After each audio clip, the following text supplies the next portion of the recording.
Bien, amigos, sobre el fin de semana se dio un hecho en donde un joven traslada a un pariente en su vehículo y pues en el hospital le dicen que la persona no tiene signos vitales. Ante esa impresión al inicio de la información que le suministran los médicos, el joven decide llevarse en su carro a la persona, al pariente, seguir o continuar su marcha. ¿Qué implicaciones podría tener esto para el joven, sobre todo legales? ¿Es un tema de auxilio, es un tema de desesperación? Vamos precisamente a poner en perspectiva esta situación que, reitero, sobre el fin de semana generó muchas dudas al respecto. Me acompaña el licenciado Juan Carlos Araúz, quien fue presidente del Colegio de Abogados y pues obviamente siempre nos ayuda a comprender y a poner en contexto ciertas situaciones legales. Licenciado, bienvenido a este espacio, qué gusto tenerlo aquí. Sí, es un tema que realmente todos nos preguntamos, ¿qué pasará con el muchacho? Porque entiendo se le anunció y se le dijo, usted tiene que esperar aquí al Ministerio Público para que venga a hacer las investigaciones, el levantamiento del cadáver, etcétera. Sin embargo, el muchacho entró como en un momento de desesperación y emprendió, como quien dice, su marcha a buscar, quién sabe, otra respuesta que le asegurara que efectivamente la persona había fallecido. Sí, implicaciones legales. Bueno, gracias por la oportunidad y creo que lo primero que hay que poner en el análisis es que sí, en la legislación panameña existe un tipo penal que preserva el tema de los cadáveres, es decir, la profanación de un cadáver, y hay sanciones penales para quien de alguna manera manipule o le dé un tratamiento de irrespeto al hecho de un cadáver. Esa situación ahora hay que adaptarla a las circunstancias reales, ¿no? Eso es de momento la información que se observó en los medios es que el joven aún no había bajado al pariente del vehículo y el diagnóstico se realiza estando dentro del vehículo, por lo que se podría indicar que el cadáver todavía no estaba bajo custodia del hospital, por lo tanto ese hecho que podría entonces ahora trasladarse más a la esfera administrativa o al mundo de un entendimiento lógico del ser humano o de una relación comprensible cuando una persona se le da una noticia que le perturba, le altera su conciencia. Obviamente uno en una situación de alteración quiere buscar otra opinión, otra información que de alguna manera no sea aceptar que a primera vista se encuentra frente a un pariente, a un familiar cercano que ha perdido la vida.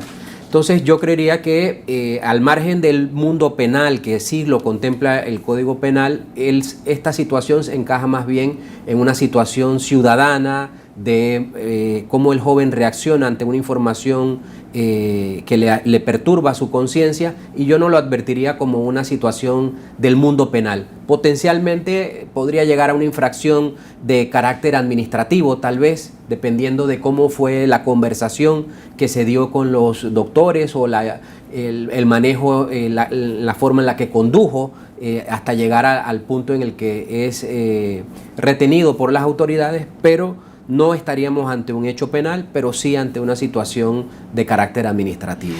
Dicho eso, pudiéramos decir que si él se hubiese apersonado con una persona herida de bala o herida de arma blanca, el escenario sería distinto, porque ahí estamos diciendo que obviamente hay que hacer las investigaciones pertinentes para ver, hombre, tú llegas con una persona que está herida de bala o de arma blanca, hay que investigar. Claro. Tiene el Ministerio Público que entrar. Pero si la persona se murió por muerte natural, un infarto, qué sé yo, él dirá, el cadáver es mío, es mi pariente, yo lo llevé porque le dio alguna situación, lo vi raro, lo vi extraño y por eso lo llevé al hospital. Sin embargo, lo que se advierte es que no llegó a entrarlo a urgencia, sino más bien que él allí llega y como que advierte de que su pariente, me imagino que pidió una camilla, pero como todos sabemos cómo está funcionando el sistema de salud, la duda exactamente, quién sabe cuántos minutos, segundos o quizás horas demoraron en darle realmente una atención hasta el carro al señor. No lo sabemos, habría que preguntarle a la contraparte, aquí estamos especulando, entrando en el plano de la especulación. Sin embargo, licenciado, esta situación, usted advierte que no le generaría así de primera fase ninguna situación al muchacho. Pero me imagino que el Ministerio Fiscal tendrá que investigar, ¿no? Obligadamente, es decir, inmediatamente se registra una muerte, tiene que verificarse las condiciones porque el hospital lo que sí pudo haber realizado es reportarlo inmediatamente de que en la parte exterior de urgencia se encuentra dentro de un vehículo una persona que ha fallecido. El joven pudo haber tomado en la informalidad de la información que se le brinda allí certeza o duda del diagnóstico, y más eso sería el detonante de la salida intempestiva. Pero una vez el hospital llama a las autoridades, claro, se va a generar una investigación que simplemente va a tener que buscar la causa del fallecimiento, y esa causa distanciarla del hecho en sí de llegar y retirarse, como la hora probable de la muerte, las causas, y eso va a ser posteriormente en una investigación del Ministerio Público, sin perjuicio, obviamente, que estamos como adelantando criterios, claro, para tratar de ilustrar cómo un ciudadano debe comportarse realmente ante estas situaciones. Lo primero sería aconsejar a cualquier ciudadano que se encuentre fuera de una sala de urgencia con una situación similar, entender que el tratamiento de los cadáveres sí está regulado en el Código Penal y sí hay sanciones por algún tipo de sustracción, ultraje o mala manipulación de un cadáver. Luego, el punto de partida es la causa de la muerte. No es lo mismo una causa natural que la víctima esté ensangrentada producto de un hecho de violencia, con arma blanca, con arma, que podría determinar una investigación ya de un homicidio. Eso cambia inmediatamente las circunstancias, y los ciudadanos tienen que saber ser prudentes, pero también colocaría que las formalidades del hospital tendrían que tender como mayor tacto. Es decir, la duda se genera cuando alguien duda del diagnóstico, es decir, no puede haber fallecido y yo tengo que buscar otro auxilio, tal vez por ser un hospital público y creo que en un hospital privado me van a dar un mayor o mejor atención. Eso entonces recae en la imagen de la atención pública, cómo alguien puede desconfiar que meramente su diagnóstico puede estar equivocado. Entonces, eso implica que las autoridades del hospital y todo el personal del hospital también tengan mayor tacto para crear confianza con la sociedad de que su trabajo es profesional, claro, y que se realizan todos los esfuerzos para el tratamiento de cualquier individuo, cualquier ser humano.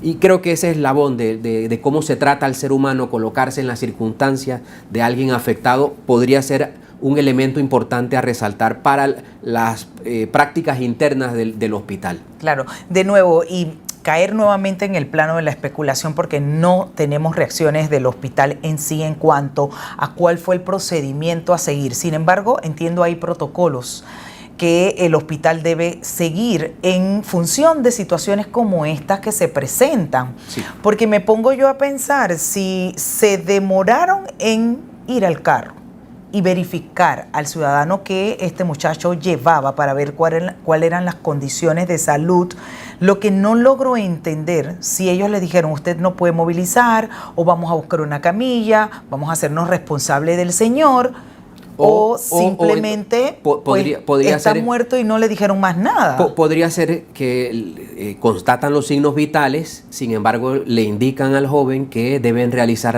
el llamado a las autoridades, porque una vez están frente al cadáver de alguien, ya no es la manipulación simple, sino que debe haber un levantamiento del cadáver como la práctica ya de autoridades de investigación.